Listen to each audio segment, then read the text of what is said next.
Magandang araw mga kababos. Narito ang latest news ngayon sa PBA. Coach Jong Oichico, aminadong hindi nila kaya ang TNT sa PBA playoffs.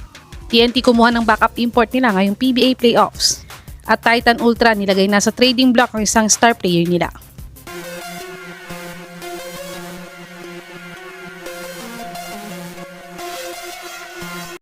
Natalo ang NLEX sa first game nila kontra TNT sa quarterfinals playoffs game nila. At dahil dito nga ay nawalan na ang twice to beat advantage ng NLEX ngayong PBA playoffs. Sayang naman ito dahil sila pa naman ang first seed ngayong conference.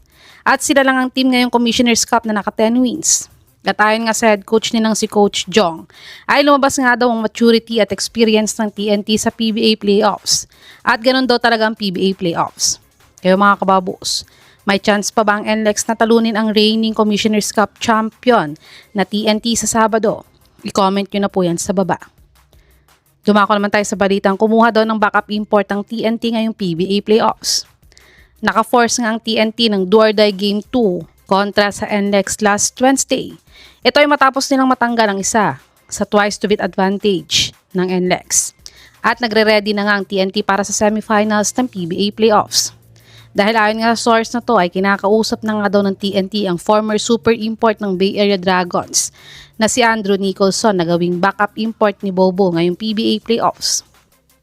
Matatandaan ngang na-scout na kasi ang tunay na laro ni Bobo na mga susunod na makakaharap ng TNT sa semis at finals kung sakaling nga abot nga sila dito. At lahat nga ng teams dito ay tinalo na nila maliban sa SMB na hindi pa si Benny Boatwright ang import nila ng mga oras na yon. Si Nicholson ay nag-average ng 16.5 points, 6.2 rebounds, 0.8 assists, 0.5 steals, 0.5 blocks, 43% 3-point shooter at 78% free throw shooter sa kanyang 2025-2026 Korean B-League team. Sa tingin mga kababos, mas okay ba na si Nicholson ang gamitin nila sa mga susunod nilang laban o mag-stick na lang kay Bol Manuti Bol hanggang matapos ang conference? I-comment nyo na po yan sa baba. Tumungo naman tayo sa balitang nilagay na daw sa trading block ang isang star player ng Titan Ultra.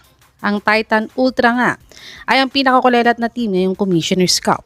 Kaya dahil dito nga ay gusto nga daw nilang mag-rebuild ang Titan Ultra next PBA season. At ayon nga kay Sir Snow Badua ay lilipat pa nga daw si Boss Jacob Lau sa Titan Ultra para maging team manager nila. At nagsabi na din silang willing nga daw silang pag-tryoutin si John Amores next month para bigyan siya ng second chance sa PBA. Pero ayon nga sa source na to ay nilagay na daw ulit si Joshua Munson ng Titan sa trading block. At ang preferred daw nila na ipalit kay Munson ay draft pick daw o mas batang player daw sana para sa rebuilding process nila.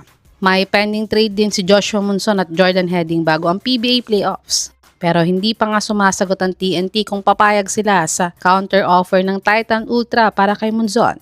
Kayo mga kababos, saang team niyo gustong makita si Joshua Munson next conference? I-comment nyo na po yan sa baba.